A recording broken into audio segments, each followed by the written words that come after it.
सम्यक दर्शन श्रद्धान की पर्याय है ना। हमारा जब श्रद्धान निर्मल हो जाता है अपनी आत्मा के लिए, सात तत्वों के लिए, तो सम्यक दर्शन की पर्याय उत्पन्न होती है। और ऐसा होने पर अपने आत्मा का अनुभव होता है। और ये जो अनुभव है ये ज्ञान की पर्याय है, क्योंकि ये हमारे वेदने में, जानने में आता है। तो ये हम्म। बात बैठ नहीं रही है, मतलब। एक है वस्तु स्वरूप का केवल ज्ञान गम्य परिणमन, और एक है आप और हम जिस तरह से उस परिणमन को कर पाए वो विधि। तो करना नहीं हो, केवल ज्ञान गम्य एक एक गुण का सूक्ष्म परिणमन बताता है। श्रद्धा गुण का परिणमन, चारित्र गुण का परिणमन, केवल ज्ञान। लेकिन वो बिल्कुल ऐसे ही है जैसे आपकी बॉडी में सोडियम का लेवल, पोटेशियम का लेवल, ये सब चीजें। द्रव्यान युग का इतना उपकार है, इतना उपकार है कि वो केवल ज्ञान के द्वारा जाने गए विधान को हम जैसे छद्मस्थों को एकदम सहज सुलभ कर देता है। एक समय की पर्याय केवल ज्ञानी जानते हैं, मना पर्याय ज्ञानी अवधि ज्ञानी भी नहीं जानते। सम्यक दर्शन करने की यथा स्थिति क्या है वो केवल ज्ञानी जानते हैं। हमें कितनी सुंदर प्रेरणा है।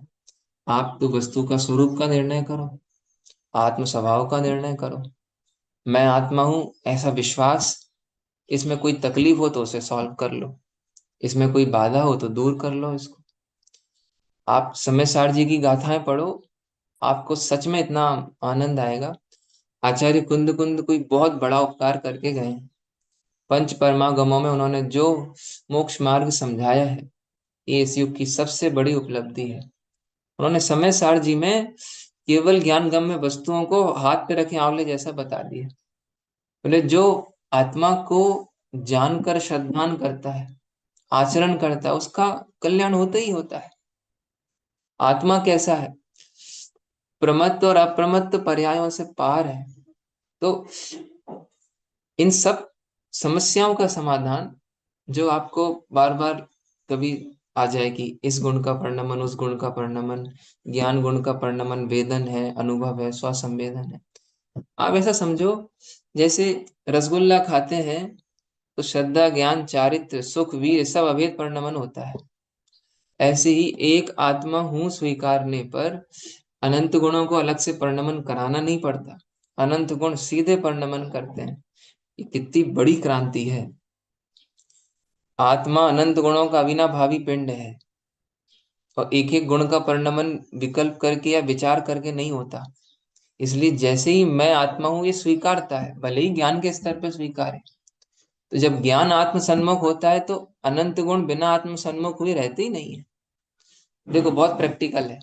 जब आप आत्मा हूं ऐसा विश्वास करते हैं तो आपका सामर्थ्य बोलता है, नहीं मैं अब कर्मों से पराजित नहीं होऊंगा, मैं निगोद लौट के नहीं जाऊंगा, मैं भगवान बनने का अधिकारी हूँ।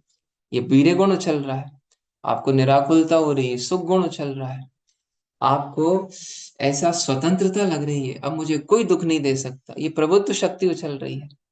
तो इतना सुंदरतम द्रव्यान योग का विधान है। एक शुद्धात्मा को सही सही समझकर और स्वीकारने पे केवल ज्ञान गम में सारे कार्य बिना विकल्प के हो जाते हैं।